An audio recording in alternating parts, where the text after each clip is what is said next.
Bonjour. Depuis la première apparition du pape François à la loggia de la basilique Saint-Pierre, aussitôt après son élection, celui-ci ne cesse d'étonner tant par sa simplicité que par ses propos, au point que nombreux sont ceux qui, hors de l'Église, l'observent avec intérêt et sympathie.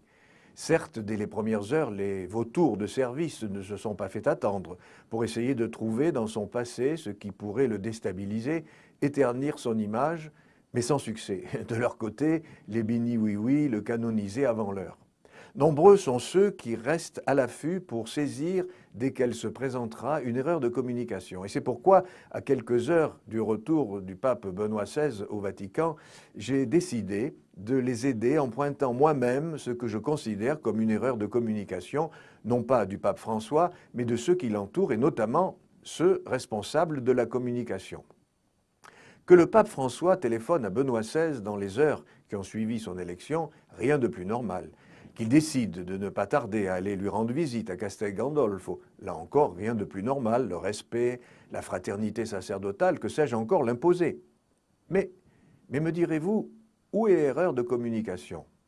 Lorsqu'on connaît la force de l'image, l'erreur a été de montrer deux hommes en blanc pouvant laisser supposer qu'il y avait deux papes.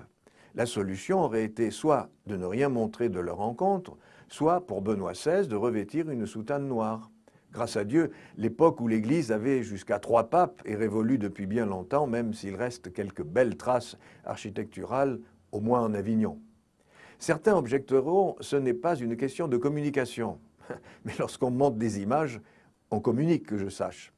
Il y a plusieurs mois, lors de l'affaire Williamson, alors que l'on qualifiait d'erreur de communication la décision de Benoît XVI, je m'étais permis de dire à l'occasion d'interviews qu'il ne s'agissait pas d'une erreur de communication, mais bien d'une erreur de gouvernement, parce que l'entourage du pape ne lui avait pas donné toutes les informations nécessaires à sa prise de décision et que le manque de concertation entre les différents dicastères, l'équivalent des ministères, ne pouvait que provoquer de tels dysfonctionnements. Avoir tenu ces propos m'avait valu à l'époque de nombreuses réactions très agressives et souvent violentes. M'exprimer ainsi était une preuve que je n'aimais ni l'Église ni le pape. Peu de temps après, dans une très belle et très humble lettre adressée aux évêques du monde, Benoît XVI reconnaissait lui-même ne pas avoir eu connaissance de tous les éléments indispensables pour sa prise de décision. C'est pourquoi je me suis réjoui d'apprendre que, sans tarder, le pape François avait constitué un groupe de cardinaux pour étudier un projet de révision de la constitution apostolique Pastor Bonus sur la curie romaine. Sont membres de ce groupe des cardinaux, un Chilien, un Indien, un Allemand, un Congolais, un Américain, un Australien, un Hondurien, un Italien.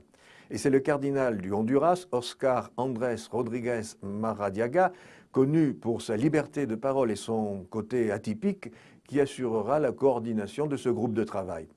Le cardinal Bergoglio a dit, pendant les congrégations générales qui précédaient le conclave, « Il y a deux images de l'Église, l'Église évangélisatrice qui sème et l'Église mondaine qui vit repliée sur elle-même et pour elle-même. Cette analyse devrait apporter un éclairage sur les changements et réformes possibles qui doivent être faites pour le salut des âmes. » Fin de citation. C'est bien parti, non? Quant à nous, il ne nous reste qu'à prier. À bientôt.